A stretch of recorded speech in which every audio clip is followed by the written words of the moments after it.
Anthony Davis is more than capable of matching up with Nikola Jokic. No! How about a big no?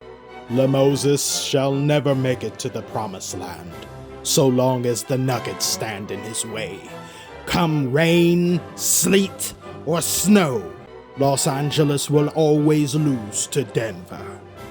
But the 40,000 points, though, milestone, above an achievement, it truly is a glorious accomplishment, and the picture is pretty hard, I'm not going to lie. I do not see anybody beating this record, considering he adds on to it every time he plays, and he's still got, another year or two left or more, and the fact that 65 games is considered quite demanding of a chore. It's so hard to play 60, so difficult, my God, so many calories burned unnecessarily.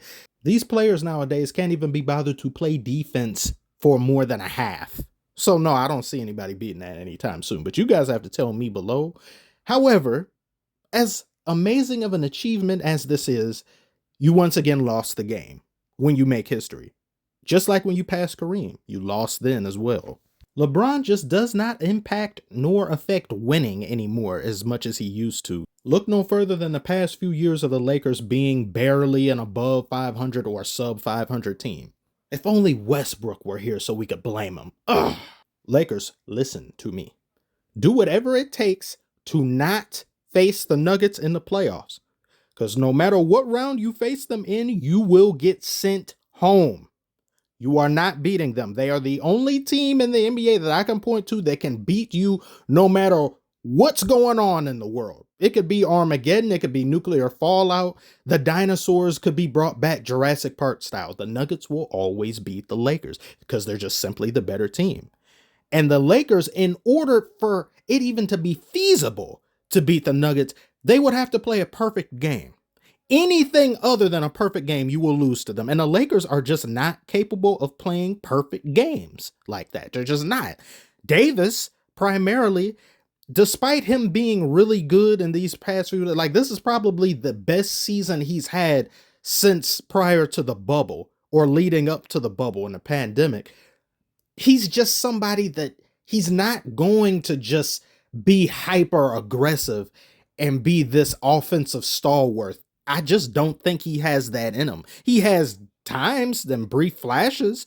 He's amazing defensively, but you just can't ask Anthony Davis to do two things at once. It's like, that's just not possible for him. If you want him to be great defensively, go ahead. But offensively is what? No, you're asking too much. He's just not consistent on both ends of the floor. You may be able to get away with that with lots of other teams in the NBA. If you happen to face some of them in the playoffs or any individual matchups, then yeah, Davis can utilize his size. He can also utilize his versatility around the basket. But when you're up against Jokic, the walking Swiss Army knife, if you aren't playing perfect, you're just not going to have a good time that particular night, because you rarely see Jokic have a bad game. And even when he has a bad game, the man still gets a triple double. How does he do that? And the last time the Lakers faced the Nuggets, Jokic wasn't particularly playing too great that night, especially in the second half. He was kind of just not hitting the shots and some things, but Jamal Murray went and picked up the slack. And here you have tonight, Jokic didn't have that problem. So you just kind of have to hope either he or Murray just don't play well. And you primarily just have to hope it's Jokic, because I would rather Murray go off than Jokic, because if Jokic goes, it's just too many. He cannot be stopped. There's no real way to stop him. Murray, you can maybe trap him. Murray, you can throw different bodies on him, get him exhausted. Jokic would, I don't know what you do against that. The best I've seen in the way of a stopping Jokic was in the past finals with Eric Spoelstra and the many different schemes he came up with where he froze everyone else out of the game. So then Jokic would have no choice but to be far more offensively capable. And they essentially took his weapons away, is what I said. So if he can't rack up all these assists, he can't generate all of this offense, then you can kind of focus in on him and he has to bear the burden of the team. But that only works so well if you have talent that can match up to a Jokic. And the Miami Heat just simply didn't have that, as well as just the size difference. The Lakers have the talent, but the talent is inconsistent and has a low motor. or needs others to get them involved. That's what you always hear about Davis. The Lakers' best hope for the playoffs, if they even make it, is that somebody else gets lucky and knocks Denver out, or God forbid, somebody on just the starting lineup gets injured, primarily being either Jokic or Murray. Of course, we don't want to see that happen, but those are the only two feasible scenarios in which the Lakers can go past into the Western Conference Finals and make it to the finals. The Nuggets have to go. I think the Lakers are capable of beating every other team in the West in a 7-game series, unfortunately, because I've seen too many teams flame out against them in just regular season games. I've seen OKC flame out against them. I've seen the Clippers flame out against them. And if you can't beat them in the regular season when stuff doesn't really matter that much, how are you going to deal with a motivated LeBron in the playoffs coupled with a Davis that's going to have a fire lit up under him? You're just not going to be able to do it. And it has nothing really even to do with Darvin Ham himself. It's just that LeBron factor. That is a thing.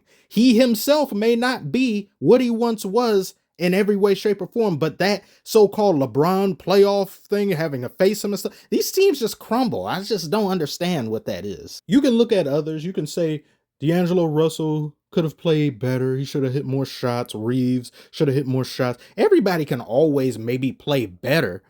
But you need your number 2 being Davis, even though they want him to be number 1, but that's just not going to happen. You need him to do better than 17 points. You have to do better. If he had done better this game, it would have definitely been a shot.